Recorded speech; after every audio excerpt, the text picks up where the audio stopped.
Hello, this is not a show and tell video about buying a topper for your truck and all the things you can do to enhance the inside, but rather an objective look at the process of buying a topper for your truck and what you need to consider versus the things you see on YouTube. Let's get started. I would like to start this video with the admission that no truck topper is perfect and all toppers have their drawbacks.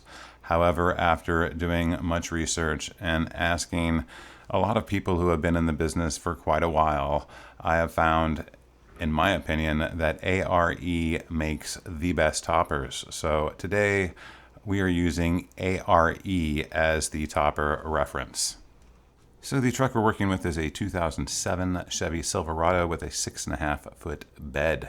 The topper I went with is the A.R.E MX series for the extra headroom, and I chose to go with what they call the Skylight, which is a faux window across the top front there.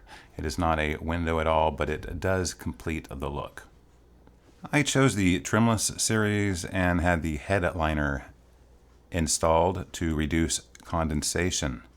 For me, this headliner was a key factor as I plan on camping in my truck and found the headliner to be very important. The base price on this camper shell, as I have mentioned so far, is $27.95. So we're looking at $2,800 as it stands. So now we're going to start adding things.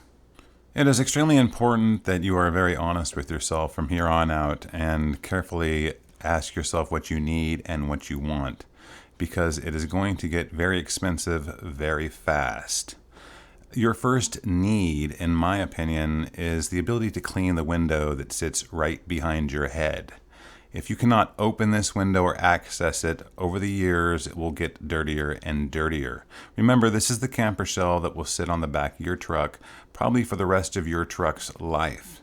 So the first investment is $175 on a window that opens so I can clean it.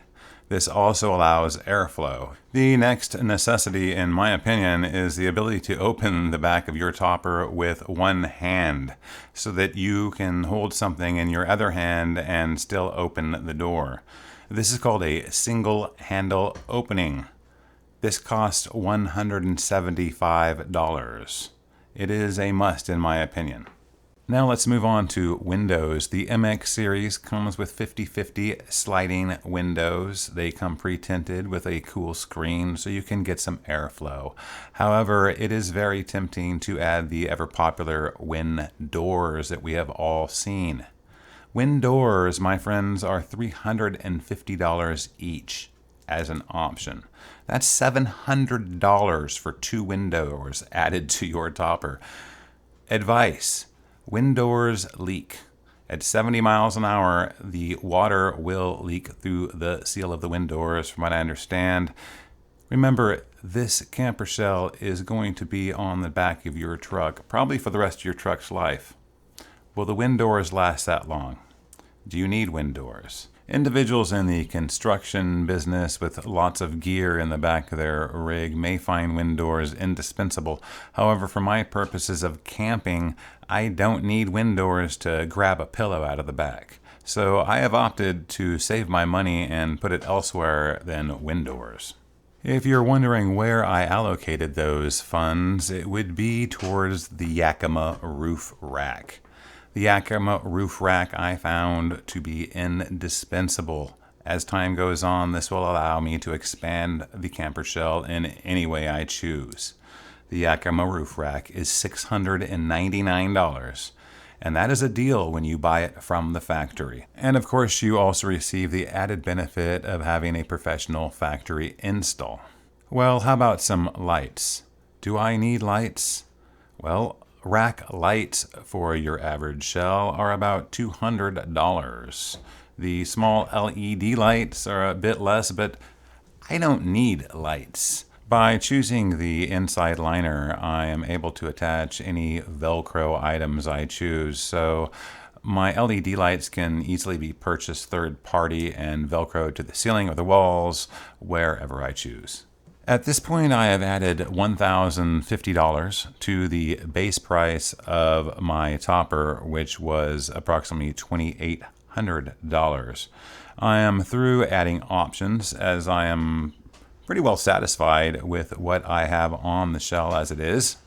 However, the expenses don't stop there. In order to install the brake lights on the shell, I will need to buy what they call a wiring harness. This wiring harness cost $200. There is also a $200 delivery charge for A.R.E to deliver it to the dealer. On top of the delivery charge, there is a $175 install charge to have the camper professionally installed. Now, while the charges will stop there, with a grand total of $4,732, nearly $4,800, it doesn't really end there, as when you purchase from A.R.E, because they are so busy and they do things how they do things, unlike Lear, the wait time is approximately 6 months. They will tell you 3 to 4 months, but you need to be absolutely prepared to wait. It will be 5 to 6 months. They are extremely busy and extremely backed up, but you will be happy in the end. If you want the best, you need to wait like the rest, or go somewhere else and settle for less. I hope I've given you plenty to think about, and in 6 months, once I have the shell on my truck, I will not play show and tell, but I will give a little review of what I think of it. Thank you for watching, and please choose carefully.